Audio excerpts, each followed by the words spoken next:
Hello friends, நீங்கள் பார்த்துட்டு இருக்கிறது ஹரிஷ் வாய்ஸ். இன்றைக்கி என்ன வீடியோவில் தான் என்ன பார்க்க போகிறோம்னா Hunter X Hunter chairman election arc season 6 episode 140 join battle and open battle. So இந்த வீடியோ உங்களுக்கு பிடிச்சிருந்துச்சுன்னா மறக்காமல் வீடியோக்கு லைக் பண்ணிடுங்க. அண்ட் நீங்கள் இந்த எபிசோடை கம்ப்ளீட்டாக பார்க்க ஆசைப்பட்டீங்கன்னா இந்த பிளேலிஸ்ட்டோட லிங்க் கீழே டிஸ்கிரிப்ஷனில் கொடுத்துருக்கேன். ஸோ மறக்காமல் செக் பண்ணி பாருங்கள். சரி, வளவல்னு பேசாமல் வாங்க நம்ம இன்றைக்கான எபிசோடுக்குள்ளே போயிடலாம். அழுக்காவால் ஒரு பொருளை ஈஸியாக அழிச்சிட முடியும். பட் அதே பொருளை உருவாக்குறதுக்கு அவளுக்கு கொஞ்சம் நேரம் எடுக்கும். அதுக்கு சில ரூல்ஸ் இருக்குது. ஏன்னா அவள் அந்த உருவாக்கக்கூடிய பொருளை அவள் கையாலே தொட்டு பார்த்து உணர்ந்தா தான் அவளால் அந்த உணர்ச்சியுமே கொண்டு வந்து அந்த பொருளையுமே திரும்ப உயிரோட கொண்டு வர முடியும். ஸோ இதால் தான் நான் கானை திரும்ப கொண்டு வர போகிறேன். அழுக்காவே கானி 2 பேரையுமே நான் காப்பாற்ற போகிறேன் அப்படின்னு கிலோ முடிவெடுக்கிறான். அப்படிங்க ஹாஸ்பிட்டலில் காட்டுறாங்க. ஸோ அந்த இடத்துல நல்லா மானிட்டர் எல்லாமே வச்சுருக்கிறாங்க. அந்த இடத்துல ஒரே ஒரு ஜீவன் உயிரோட மட்டும்தான் இருக்குது. ஸோ அதோட உடம்புல எதுவுமே இல்லை. இதுக்கு முன்னாடி நம்ம கான் போட்ட அந்த நென் கான்ட்ராக்ட் தான் அவனோட மேலே இப்போ ஒரு சாத்தான் மாதிரி உட்காந்துக்கிட்டு இருக்குது. ஸோ அந்த பேர்டனை இவங்க எடுக்கிறதுக்காக ஒரு எக்ஸாசிஸ்ட்டை கூப்பிட்டுருக்குறாங்க ஹெட் குவார்ட்டர்ஸ்லேருந்து. ஸோ அந்த எக்ஸாசிஸ்டமே பார்த்தீங்கன்னா அந்த இடத்த பார்த்துட்டு அலறி போயிட்டாங்க. ஏன்னா இந்த ஒரு பேர்டன் என்னால் தாங்க முடியாது, இது என்னை விட ரொம்பவே சக்தி வாய்ந்ததாக இருக்குது, என்னால் இதெல்லாம் எதுவுமே பண்ண முடியாது அப்படிங்கிறாங்க. ஏன்னா கான் அந்த அளவுக்கு சக்தியை உபயோகப்படுத்தி இருக்கிறான். அவனாலையுமே இப்போ எதுவுமே பண்ண முடியாது. இந்த அளவுக்கு எக்ஸாஸ்ட் பண்ணோம்னா என்கிட்ட சக்தி இல்லை அப்படின்னு அவங்களுமே கை விரிச்சிட்டாங்களா. இப்போ அப்படியே பார்த்தீங்கன்னா நம்ம கில்லுவா அங்கே கால் பண்ணி கேட்டுக்கிட்டு இருக்கிறான். ஏன்னா இங்கே மொரல் தான் நம்ம நக்கல் கிட்ட ஃபோன் வாங்கி பேசிக்கிட்டு இருக்கிறாங்க. நாங்கள் எல்லாமே ட்ரை பண்ணி பார்த்தோம். பட் அந்த இடத்துல எதுவுமே வேலைக்காகவே இல்லை. அவனுக்கு தெரிஞ்ச ஃப்ரெண்ட்ஸு எல்லாருமே நாங்கள் கூப்பிட்டு பேசி பார்த்தோம். பட் அவனோட உடம்புல எந்த ஒரு அசைவுமே இல்லை. ஏகப்பட்ட பேர் அவனால் இனிமேல் பிழைக்க முடியாது. அவன் ஜஸ்ட் ஒரு நடப்பினமாக தான் ஒரு கோமா ஸ்டேஜில் இருப்பா அப்படின்னு சொல்கிறாங்க அப்படின்னு மொரால் சொல்கிறாப்புல. நீங்கள் எதுக்குமே கவலைப்படாதீங்க, கண்டிப்பாக கானை நான் காப்பாற்றுறேன் அப்படின்னு கிலோவா சொல்லிக்கிட்டு இருக்கிறான். கிலோவா உன்னோட நம்பிக்கைக்கு நன்றி, பட் இருந்தாலுமே ப்ராக்டிக்கலாக யோசிச்சு பாரு அப்படின்னு மொரால் சொல்லும்போது, கவலைப்படாதீங்க, நான் உண்மையை தான் சொல்கிறேன், கண்டிப்பாக என்னால் கானை காப்பாற்ற முடியும், அதுக்கான சக்தி என்கிட்ட இருக்குது, நீங்கள் என்னை நம்புங்க, இதுக்கு மேலே நான் உங்கள்கிட்ட எதுவும் சொல்ல முடியாததான் நான் நினைக்கிறேன். ஸோ இதுக்கு மேலே நான் சொன்னாலுமே சரி, நான் முதல்ல இங்கேருந்து தப்பிக்கிறது தான் என்னோட முதல் குறிக்கோளாக இருக்கும் அப்படின்னு நீங்கள் கிலோவா சொல்லும்போது, நீ ஃபஸ்ட்டு எங்கடா இருக்கிற அப்படின்னு மொரால் கேட்கும்போது டப்புன்னு கால் கட் ஆகுது. நீங்கள் இதுக்கு மேலே எந்த ஒரு பேச்சுமே பேசக்கூடாது மாஸ்டர் கில்லுவா அப்படின்னு ஒரு சத்தம் கேட்குது. யாருன்னு பார்த்தா இந்த பட்லருக்கு ஹெட்டான கோட்டோ தான் இங்கே பேசிக்கிட்டு இருக்கிறா. கோட்டோ, நீ தான் அந்த காலை கட் பண்ணி அப்படிங்கிறாங்க. ஆமாம் சார், நான் தான் கால் கட் பண்ணேன். ஏன்னா சீக்ரென்சி மேனேஜர் அப்படிங்கிற ஒரு வகையில் இந்த இடத்துல இருக்கிற எல்லா சீக்ரெட்டையுமே நான் பாதுகாக்கணும். நீங்கள் இந்த பாதுகாப்பையும் மீறி சில விஷயங்களை நீங்கள் ரிப்போர்ட் பண்ண ஆரம்பிச்சிங்க. ஸோ அதனால தான் நான் உங்ககிட்ட இப்போ ரிப்போர்ட் பண்ணுறேன். நீங்கள் அழுக்காவை பற்றின சில விஷயங்களை நீங்கள் அங்கே வெளியே சொல்ல ட்ரை பண்ணி இருந்துருக்கிறீங்க. அதுக்கே உங்களுக்கு நாங்கள் சில வார்னிங் தரணும். ஸோ நீங்கள் லெவல் 4 இருக்கிறீங்க அப்படிங்கிறாங்க. ஸோ அலர்ட் லெவல் 4 அப்படிங்கிறது ஜோல்டிக் ஃபேமிலிக்குள்ளே இருக்கிற ஒரு ரெஸ்ட்ரிக்ஷன் மாதிரி. ஸோ லெவல் 4 வரைக்கும் இருந்தாங்கன்னா அவங்க சில குரூப் ஆஃப் பட்லர் மூலமாக அவங்க கண்காணிச்சுக்கிட்டே இருப்பாங்க. ஸோ அவங்க சின்ன ஒரு தப்பு பண்ணாலுமே சரி ஜோல்டிக் ஃபேமிலிக்கு எதிராக ஸோ அவங்க லெவல் 5க்கு தள்ளப்படுவாங்க. ஸோ அவங்க லெவல் 5க்கு தள்ளப்பட்டதுக்கப்புறம் அவங்க எல்லாருமே இந்த பட்லர் எல்லாரும் சேர்ந்து தப்பு பண்ணவங்கள வீட்லேயே அடைச்சி வச்சுருவாங்க. அவங்க தப்பிச்சு கொண்டாலுமே சரி அவங்களால எதுவுமே பண்ண முடியாது. நீ என்ன பேசிகிட்டு இருக்கிற, நான் அந்த அளவுக்கு எதுவும் தப்பு பேசவில்லை அப்படிங்கும்போது நீங்கள் அழுக்காவை பற்றி ஒரு ரெஃபரன்ஸ் கொடுத்துருக்குறீங்க. ஸோ அதனால் நீங்கள் அந்த ரூல்ஸை கொஞ்சம் மீறி இருக்கிறீங்க. ஸோ சில விஷயங்களை நம்ம கன்ஃபார்ம் பண்ணியே ஆகணும். ஏன்னா விஷயம் ஜோல்டிக் ஃபேமிலியோட சீக்ரெட்டை யாருமே வெளியே சொல்லக்கூடாது. 2வது விஷயம், நீங்கள் இந்த ஜோல்டிக் ஃபேமிலியோட அப்பார்ட்மெண்ட்டுக்குள்ளே தான் இருக்கிறீங்க. அதனால் நீங்கள் இந்த சீக்கிரட்டை வெளியே சொல்லக்கூடாது. 3வது விஷயம், நாங்கள் எப்போவுமே உங்கள் கூட வரப்போ என்ன பண்ணாலுமே அப்படின்னு இங்கே கௌட்டா சொல்லிக்கிட்டு இருக்கிறான். சரி என்ன பண்ணாலுமே சரி ஏதோ பண்ணுங்கப்பா அப்படின்னு கிலுவா சொல்லிக்கிட்டான். அவன் எதுவும் பண்ணுங்கப்பான்னு சொன்ன அடுத்த செகண்டே பார்த்தீங்கன்னா பக்கத்துலேயே கேனரி அப்புறம் கௌட்டா 2 பேருமே இருக்கிறாங்க. சரி, இதுக்கு மேலே நான் போகிற ட்ராவலிங் எக்ஸ்பென்சஸ் எல்லாம் நீங்களே பார்த்துக்கங்கப்பா அப்படின்னு இங்கே நம்ம கிலுவா சொல்கிறா. சரி, நீங்கள் வந்ததோட சரி எதுக்காக கேனரியுமே இங்கே வந்திருக்கிற அப்படின்னு கௌட்டா கேட்கும்போதே, பைத்தியக்காரனா நீ, என் தங்கச்சி ஒரு பொண்ணு, அது கூட உனக்கு தெரியாதா? அவள் ஒரு பொண்ணாக இருந்துக்கிட்டு எப்படி இன்னொரு ஆம்பளைக்கிட்ட அவளோட கஷ்ட நஷ்டத்தை சொல்லுவா அப்படின்னு இங்கே கிலுவா சொல்லிக்கிட்டு இருக்கும்போதே, அதை நினச்சி நீங்கள் கவலைப்பட தேவையில்ல. ஏன்னா நாங்கள் இங்கே வந்துட்டோம். மாஸ்டர் சில்வர் எங்ககிட்ட ஏகப்பட்ட பொறுப்புகளை கொடுத்துருக்காரு அப்படின்னு நாங்கள் வந்துருக்குறாங்க. ஸோ இந்த பாட்டி பார்த்தீங்கன்னா போட்டி எடுக்கிற மாதிரி இருக்கிறாங்க. இவங்களோட பேர் பார்த்தீங்கன்னா சுபானே, அவங்க பக்கத்தில் வரவங்களோட பேர் பார்த்தீங்கன்னா அமானே. ஸோ கில்லுவா செல்லம், என்ன பார்த்து ரொம்ப நாள் ஆகுது, உங்கள் அப்பா ரொம்பவே கோவத்தில் இருப்பாராட்டுறது அப்படிங்கிறாங்க. ஐயோ, சுபானேவே வந்திருக்கிறாங்கன்னா அப்பா செம்ம டென்ஷனில் இருப்பாராட்டுறது அப்படின்னு கில்லுவா யோசிக்கிறான். கில்லுவா, ஒன்றே ஒன்று மட்டும் நல்லா யோசிக்க, நான் கோட்டோ மாதிரியோ உங்கள் அப்பா மாதிரியோ வார்னிங்கெல்லாம் கொடுத்துக்கிட்டு இருக்க மாட்டேன். ஒரே போடு தான், போட்டால் நீ பட்டுன்னு போயிடுவேன், அதை மட்டும் யோசிச்சுக்க, நான் உனக்கு வார்னிங் கூட கொடுக்க மாட்டேன் கில்லுவா அப்படின்னு இங்கே சுபானே சொல்லிக்கிட்டு இருக்கிறாங்க. ஆக்சுவலி இந்த சுபானே அப்படிங்கிற ஒரு பொண்ணு இவங்க பாட்டி தான் ஆயிட்டாங்க. ஆக்சுவலி இங்க இருக்கிற எல்லா பட்லருக்குமே ஹெட் இவங்க தான். ஸோ, இவங்க எல்லாத்துக்குமே ஒரு சென்சை மாதிரி இவங்களுக்கு மட்டும் தான் நம்ம கில்லுவாவ செல்லம் அப்படின்னு கூப்பிடுறதுக்கு பர்மிஷனே இருக்குது. என் அண்ணனை நீங்க புல்லி பண்ணாதீங்க அப்படின்னு சொல்லிட்டு நம்ம அழுக்க தடுக்கும்போது, "உனக்கு உங்க அண்ணன ரொம்பவே பிடிக்குமா?" அப்படின்னு அவங்க கேட்கும்போது, "ஆமா எனக்கு எங்க அண்ணன ரொம்பவே பிடிக்கும்" அப்படின்னு சொல்லிட்டு அழுக்க பேசிக்கிட்டு இருக்கிறான். இன்னொரு பக்கம் கிணறியுமே பார்த்தீங்கன்னா, நம்ம கில்லுவ எதுக்கு கூப்பிட்டுருக்கா அப்படின்னு கூட தெரியாம ஏதோ ஒரு முடிவுல கில்லுவா கூப்பிட்டதுனால இவளுமே இங்க வந்திருக்கிறா. ஸோ, யங் மாஸ்டர் கில்லுவா கூப்பிட்டதுனால தான் உயிரையுமே கொடுக்கறதுக்காக தயாராக இருக்கிற கிணறி. ஸோ அம்மனை வெம்பி பார்த்தீங்கன்னா, "என்னோட பேர் அம்மனே, நான் உங்களை பார்த்துட்டு ரொம்ப சந்தோஷப்படுறேன்" அப்படின்னு நீங்கள் சொல்லிக்கிட்டு இருக்கிறான். அண்டு டப்புன்னு கண்ண கண்ணை திறக்கிறோம் எல்லாருக்குமே செம ஆச்சரியம். ஏன்னா நம்ம அழுக்கா ஆக்சுவலி சுபானே உங்களோட சுண்டு வரல் நகத்தை எனக்கு தரீங்களா அப்படின்னு சொல்லிட்டு அவர் ரெக்வஸ்ட் கொடுக்குறான். அங்கே இருக்கிறவங்களுக்கு செம ஷாக்கிங். ஏன்னா தெரிஞ்சோ தெரியாமலே இப்போ அழுக்கா ஒரு ரெக்வஸ்ட் கேட்டுட்டா இப்போ அதை கொடுக்கலன்னா பெரிய பிரச்சனையாயிருமே அப்படிங்கிறாங்க. இப்போ இந்த இடத்துல சுபானே என்ன பண்ணுவாங்க அப்படின்னு ஆச்சரியமாக இருக்கும்போது, "கண்டிப்பாக சொல்ல உனக்கு தராம நான் யாருக்கு தர போகிறேன்" அப்படின்னு சொல்லிட்டு அவளோட சுண்டு வரல இருக்கிற நகரத்தை பார்த்தீங்கன்னா அவளே கையிலிருந்து பிச்சு நம்ம அழுக்க கிட்ட தர ரத்த ஒழுக ஒழுக. ஸோ இவங்களுக்குமே இப்போது என்ன பண்ணணும் அப்படின்னு முடிவு எடுத்துருச்சு. நம்ம அழுக்க எது சொன்னாலுமே அதை செய்யணும், இல்லைன்னா அவங்க சாபத்துக்கு ஆளாவாங்க. ஸோ இப்போ நம்ம சுபானயமே இங்கேருந்து கிளம்புறாங்க. ஏன்னா ஒரு ரெக்வஸ்ட்டை ஒருத்தர் மட்டும்தான் ஃபுல்ஃபில் பண்ண முடியும். ஸோ அந்த ரெக்வஸ்ட்டை அவங்க கம்ப்ளீட்டாக ஃபுல்ஃபில் பண்ணாமல் போனாங்கன்னா அந்த ரெக்வஸ்ட் இன்வேலிட் ஆயிரும், மறுபடியும் ஆரம்பத்துலேருந்து வந்துடும்ல. ஸோ அவங்க இங்கேருந்து காணாமல் போனோடனே நான் அவங்களை கண்காணிச்சிக்கிட்டே தான் இருப்பேன் அப்படின்னு போயிட்டாங்க. ஸோ இப்போது ரெக்வஸ்ட் நம்ம கிலோ அவளை பண்ண முடியாது, பட் அவனால் இன்னும் கமெண்ட் கொடுக்க முடியும். அதை மனசில் வச்சுக்கிட்டு ரொம்பவே கோவமாக இருக்கிறான். "அண்ணா ரொம்பவே கோவமாக இருக்கிறீங்களா?" அப்படின்னு இங்கே அழுக்க கேட்கும்போது, "கண்டிப்பாக நான் உன் மேலே கோவப்பட போகிறதில்ல, நான் எதுக்கு உன்னை பற்றி கவலைப்படணும், நீ உன் மேலே கோவமே இல்லை தங்கச்சி" அப்படின்னு சொல்லிட்டு அவன் தடவி கொடுத்துக்கிட்டு இருக்கிறான்.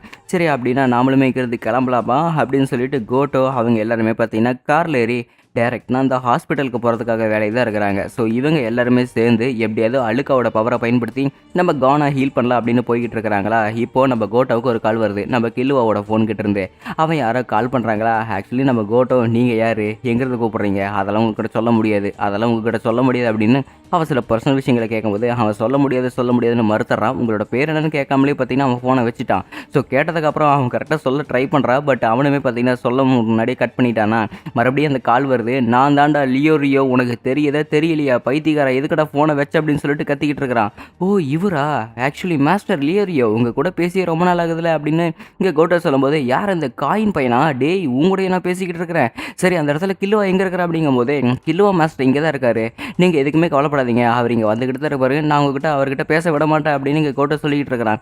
"என்ன திமிருத்தனமா பேசிகிட்டு இருக்கிற நீ, நான் கொஞ்ச நேரம் கில்லுவா கிட்ட பேசி ஆகணும், ஏன்னா இந்த இடத்துல முக்கியமான ஒரு பிரச்சனை போய்கிட்டு இருக்குது, அதை பற்றி நான் அவங்ககிட்ட பேசி ஆகணும், நீ பாட்டுக்கு அவங்ககிட்ட இப்படி பேச முடியாதுன்னு சொல்லிக்கிட்டு இருக்கிற" அப்படின்னு இங்கே லியோ சொல்லும்போது, "பைத்தியக்காரத்தனமா பேசிக்கிட்டு இருக்காதீங்க, உங்களுக்காக தான் யங் மாஸ்டர் கில்லுவா அவரோட உயிரையுமே தியாகம் பண்ணுறதுக்கு தயாராக இருக்காரு, ஆனால் நீ நம்ம பெரிய இவன் மாதிரி பேசிக்கிட்டு இருக்கிற, மரியாதையை ஃபோனை வீடு" அப்படின்னு சொல்லிட்டு கோட்டை பிடிச்சி ஏற்றி விடுறான். "கோட்டோ எதுக்காக நீ அவங்ககிட்ட அவ்வளோ ஹார்ஷாக பேசுகிற" அப்படின்னு கில்லுவா சொல்லும்போது, "என்னை மன்னிச்சிருங்க யங் மாஸ்டர், நான் ரொம்பவே கோவப்பட்டுட்டு" அப்படிங்கிறாங்க.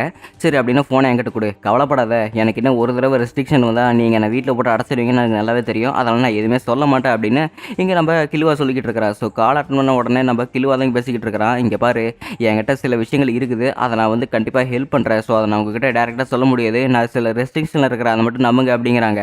ஸோ அந்த ரெஸ்ட்ரிக்ஷன் என்ன அப்படின்னு இந்த இடத்துல நம்ம கோட்டை தான் சொல்ல ட்ரை பண்ணுறாப்புல. அண்டு நம்ம லியோ பேசும்போதுமே பார்த்தீங்கன்னா மொரல், "அந்த ஃபோனை என்கிட்ட கொடுக்குறீ" அப்படிங்கும்போதே, "ஆக்சுவலி இது என் ஃபோனு, என் குரல், என் ஃப்ரெண்டு, நான் பேசுகிறேன், உனக்கு என்ன கேடு, நீ முடிக்கிட்டு போய் உன்னோட ஃபோனில் போய் பேச" அப்படிங்கிறாங்க. "ஓ அப்படியே விஷயம், சில கண்டிஷனை கேட்கறக்காக தான் நான் அங்கே கால் கேட்கலான் இருந்தேன், நீ அவ்வளோ பெரிய உத்தமனாக இருந்தால் நீயே கேளு, அந்த அளவுக்கு பொறுமலைனா கண்டிப்பாக நான் கேட்குறேன்" அப்படிங்கிறாங்க. ஸோ நம்ம லியோரையுமே பார்த்தீங்கன்னா, "சரி சொல்லு, அந்த என்னென்ன கண்டிஷன்" அப்படிங்கிறான்னு கேட்கும்போது கோட்டோ அந்த இடத்துல பெரிய ஒரு வினையை வைக்கிறாப்புல. ஏன்னா அப்பேற்பட்ட ஹாஸ்பிட்டலில் எந்த ஒரு டாக்டர்ஸ் எந்த ஒரு பேஷண்ட்டுமே இருக்கக்கூடாது, கான் மட்டும்தான் இருந்தாகணும் அப்படிங்கிறாங்க. "ஏண்டா பைத்தியக்காரத்தனமாக பேசிகிட்டு இருக்கிற, இப்பேற்பட்ட ஒரு நேஷனல் ஹாஸ்பிட்டலில் பேஷண்ட் கூட இல்லைன்னா எப்படா இருக்க முடியும், ஹாஸ்பிட்டலில் டாக்டர் இல்லாமல் எப்படா இருக்க முடியும்" அப்படின்னு நான் கத்திக்கிட்டு இருக்கிறேன். "முதல்ல ஃபோனை கூட நானே பேசுகிறேன்" அப்படின்னு மொரல் பேசிக்கிட்டு இருக்கிறாப்புல. "ஓ அப்படியா, சரி நான் அவங்க எல்லாத்துக்குமே இடம் செட் பண்ணி வச்சிடுறேன். ஆக்சுவலி இந்த இடத்துல பார்க்கிங் லாட்டில் ஒரு பில்டிங் இருக்குது, அந்த பில்டிங்கில் நீங்கள் கானு அப்புறம் கில்லுவா அப்புறம் உங்களில் சில பேர் மட்டும் இருக்கிற மாதிரி நான் இடத்த செட் பண்ணுறேன். ஆக்சுவலி சில விஷயங்களை நான் கேட்கக்கூடாதுன்னு எனக்கு தெரியும், பட் இருந்தாலுமே நீங்கள் சொல்கிறேன் நான் அப்படி செய்கிறேன்" அப்படின்னு நீங்கள் மொரால் சொல்கிறான். "உங்களோட பேர் என்ன" அப்படின்னு கேட்கும்போது, "என்னோட பேர் மொரால்" அப்படிங்கிறான். "இதுக்கு மேலே நான் எது பேசுகிறதாலுமே உங்ககிட்டே பேசிக்கிறேன்ப்பா" அப்படின்னு கோட்டை சொல்லிட்டான். அப்புறம் மிஸ்டர் லியோரியோ, நான் இன்னொருத்தருக்கு கால் பண்ணிக்கிறேன் அப்படின்னு மொரால் இந்த இடத்துல நம்ம க்னோவுக்கு தான் கால் பண்றாப்புல. க்னோவ் நான் உன்கிட்ட ஒரே இது கேட்டாகணும். ஸோ இந்த இடத்துல ஒரு தனியா பில்டிங் பார்க்கிங் லாட் இருக்குது. அத அப்படியே நம்ம கானு, அப்புறம் அங்க இருக்கிற மானிட்டர்ஸ் எல்லாத்தையுமே அங்க தூக்கிட்டு போய் வைக்க முடியுமா? ஆக்சுவலி கேமரா மானிட்டர்ஸ் எதுவுமே அங்க அவைலபிள் கிடையாது. ஸோ நம்ம கான மட்டும் அந்த இடத்துல ஷிஃப்ட் பண்ணியாகணும். ரொம்பவே முக்கியமான விஷயம். கண்டிப்பா இந்த இடத்துல நம்ம கான காப்பாத்துறதுக்கு ஏதாவது ஒரு வழி இருக்குன்னு தான் நினைக்கிறேன். ஏன்னா ஹெட் குவார்ட்டர்ஸ்ல இருந்து ஏகப்பட்ட எக்ஸார்சிஸ்ட் வந்தாங்க. கண்டிப்பா நம்ம கான காப்பாத்த முடியாது. அந்த ஒரு பெரிய பாரத்தை இவங்க ஏத்துக்க முடியாது அப்படின்னு பயந்துட்டு போயிட்டாங்க. பட் கிலுவா அவனுக்காக நம்பிக்கை குடுத்துருக்கான். அந்த நம்பிக்கையை நாம எப்படியாவது காப்பாத்தி ஆகணும். ஸோ அதனால நம்ம ஏதாவது செய்வோம். நமக்காக உயிர் கொடுத்த நண்பர்களுக்காக நாம கொஞ்சம் உழைப்ப கொடுப்போம். அவங்க கேட்குற விஷயத்த நம்ம செய்வோம். எல்லாமே நல்லதா தான் நடக்கும் அப்படின்னு மொரால் சொல்லிட்டு காலை வச்சுட்டா போல பாருங்க. ஸோ ஃபோன் கொடுத்ததுக்கு ரொம்பவே நன்றி அப்படின்னு சொல்லிட்டு இங்கே மொரால் சொல்கிறாப்புல. சரி இதுக்கு மேலே கான் கிட்ட இருந்து கிலோ கிட்ட இருந்து எதை பேசினாலுமே சரி நான் உங்ககிட்ட கொண்டு வந்து ஃபோனை கொடுத்துட்றேன் அப்படின்னு லியோரியோ சொல்லிட்டு இங்கே கிளம்புறான். லியோரியோ நீங்கள் எங்கே போகிறீங்க அப்படின்னு கேட்கும்போது முக்கியமான ஒருத்தருக்கு கால் பண்ண வேண்டியது இருக்குது. நான் அப்புறம் வந்து உங்கள்கிட்ட பேசுகிறேன் அப்படின்னு சொல்லிட்டு லியோரிங்கிறது கிளம்பிட்டான். ஸோ அவன் கால் அடிச்சுக்கிட்டே இருக்கிறான். அந்த இடத்துல ஒருத்தர் எடுக்கவே மாட்டேங்கிறாங்க. கான் இந்த இடத்துல முடியாமல் கிடக்கிறான். உனக்கு ஃபோன் எடுக்கிறதுக்கு என்னடா கேடு அப்படின்னு சொல்லிட்டு லியோரியோ ரொம்பவே டென்ஷனாக இருக்கிறான்.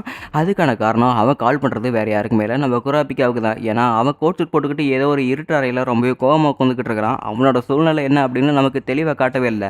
அவன் கரெக்டாக அங்கிருந்து போய்கிட்டு இருக்கும்போதே ஹண்டர் அசோசியேஷன் ஹெட் குவார்ட்டர்ஸ்லேருந்து நம்ம பாரிஸ்ல தான் பேசிக்கிட்டு இருக்கிறான். ஏன்னா ஓட்டிங் அப்படிங்கிற ஒரு விஷயம் நம்ம சேர்மேன் நெட்டருக்கு ரொம்பவே முக்கியமான விஷயம். அந்த ஒரு காரணத்துக்காக தான் அவரோட வைஸ் சேர்மேனான நான் இந்த போட்டி எடுத்து நடத்துகிறேன். ஸோ உங்களோட எலெக்ஷனில் உங்களோட பங்கேற்பு என்ன, உங்களோட முழு வாக்களிப்பு சதவீதத்தை நீங்கள் எங்களுக்கு முழுசாக கொடுத்தாகணும். அப்போ தான் ஹண்டர்ஸான நாம் எல்லாருமே சேர்ந்து ஒரு தலைவனை தேர்ந்தெடுக்க முடியும். சொல்கிறேன்னு தப்பாக நினச்சிக்காதீங்க. எந்த ஒரு விஷயத்துக்குமே நீங்கள் கூச்சப்படாதீங்க. ஏன்னா உங்ககிட்ட எங்களை பற்றி இன்னும் சின்ன கம்ப்ளைண்ட் இருந்தாலுமே சொல்லுங்கள். அது சின்ன கம்ப்ளைண்ட்டாக இருந்தாலுமே சரி நீங்கள் கன்ஃபார்மாக எங்ககிட்ட சொல்லி கேட்கலாம். ஏன்னா இப்பேற்பட்ட தப்புகளை பண்ணிட்டு நம்ம கூடயே கொண்டுகிட்டு இருக்கிற இந்த கிங்கை பாருங்கள். ஸோ இவ ஏகப்பட்ட தப்பு பண்ணியிருக்கிறா. பட் இருந்தாலுமே இந்த ஜோடியாக்ஸ் குரூப்பில் ஒருத்தனா இல்லை. ஸோ அதனால் உங்ககிட்ட இருக்கிற நிறை குறை எல்லாமே எங்ககிட்ட வந்து டேரெக்டாக நீங்கள் சொல்லுங்கள்.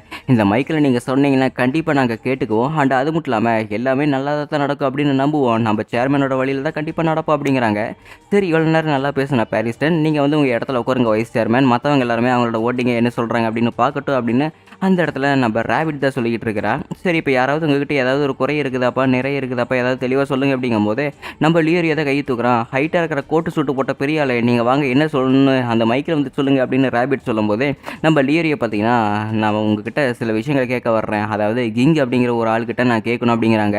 ஸோ இந்த இடத்துல கண்டிப்பாக இவன் தான் நம்ம கானோட அப்பாவாக இருக்கும்னு நினைக்கிறேன். இப்போ நான் பிடிக்கிறேன் படுற புடி அப்படின்னு சொல்லிட்டு ஆக்சுவலி நீங்கள் தானே கிங்கு, அதாவது நம்ம கானோட அப்பா நீங்கள் தானே, உங்கள் பையனோட நிலைமை என்னன்னு உங்களுக்கு தெரியுமில்ல, நீங்கள் ஏன் இன்னும் அவனை பார்க்க வரவே இல்லை அப்படின்னு சொல்லிட்டு நம்ம லியோரியை கேட்கும்போது நம்ம கிங்குமே பார்த்தீங்கன்னா கை தூக்குறாப்புல. சரி இப்போ இங்கிருந்து யாரோ ஆன்சர் பண்ண ஆசைப்படுறாங்களாட்டு இருக்குது அப்படின்னு ரேபிட் சொல்லும்போது நீ என் பையனுக்கு யார் அப்படின்னு கிங் கேட்குறாப்புல. நான் அவனோட ஃப்ரெண்ட் அப்படிங்கிறாங்க. ஓ அப்படியா, என் பையனுக்கு ஏகப்பட்ட பேர் ஃப்ரெண்ட்ஸ் இருக்கிறாங்க, அதில் நீ ஒருத்தர் நினச்சிக்கிறேன், அவ்வளோதான் நான் மைக்கை வச்சுறேன் அப்படின்னு அவர் வச்சுட்டாப்ல.